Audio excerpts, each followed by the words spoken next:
building was pretty much left abandoned until and unoccupied until February of 2010 when it was finally sold. And it was purchased for $900,000, and it was purchased from Hot Snakes LLC of Cleveland, who had owned that property since 1995. So at some point, I guess in 95, Reznor and Malm, presumably, if they were came co-owners. up with an LLC called Hot Snakes, and they based it in Cleveland.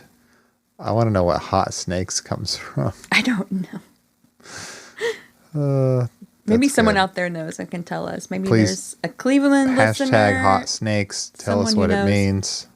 Or maybe we're just dumb and we should know what it means. Does it have something to do with a reptile? That's funny, though. Funny name. Yeah. Okay. So Reznor said of Nothing Studios and where they built it, right? The funeral home.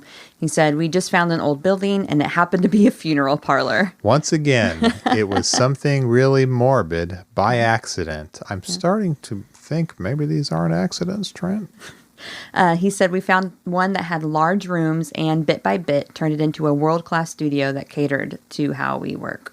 So I thought what might be fun is if I just read descriptions of Nothing Studios written by music journalists during the Fragile era who were invited in and how they experienced it. Because we don't have, I mean, we have some images that we can share, right? But yeah, I've never been in there. I was just looking up images. Yeah. There are, I also may not know where to look, but I feel like there aren't enough good ones to satisfy me. Yeah, I feel the same way. So I have a little video clip that I'm going to show you that is someone taking a brief tour of Nothing Studios, but it still doesn't let you really like orient yourself in that space. I know when you first open the Tate door, because yes, it was the Tate door. The front door. Yes.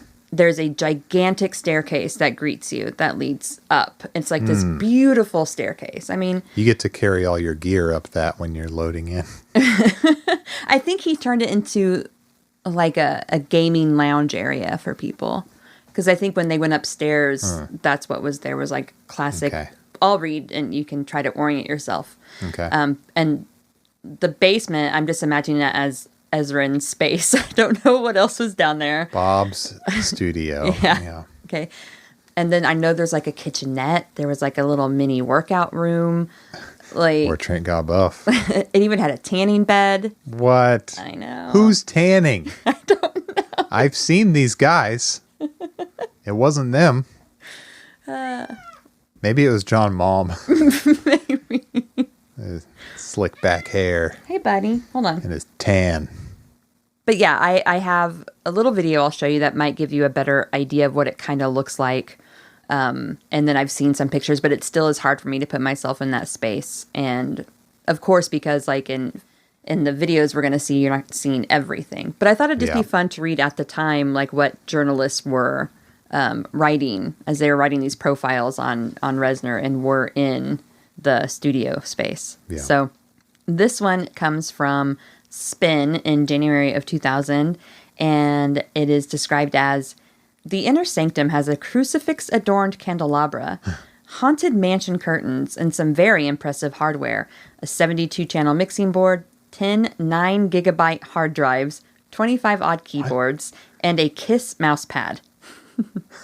The KISS mouse pad is the best thing. I love the little details. That's the best part. Wait. "Sitting on a black leather sofa are well-thumbed copies of the Marquis de Sade's 120 Days of Sodom." Wow. And Del James's The Language of Fear. They're not just watching Solo in there. They're reading Solo like some real high-class ghouls.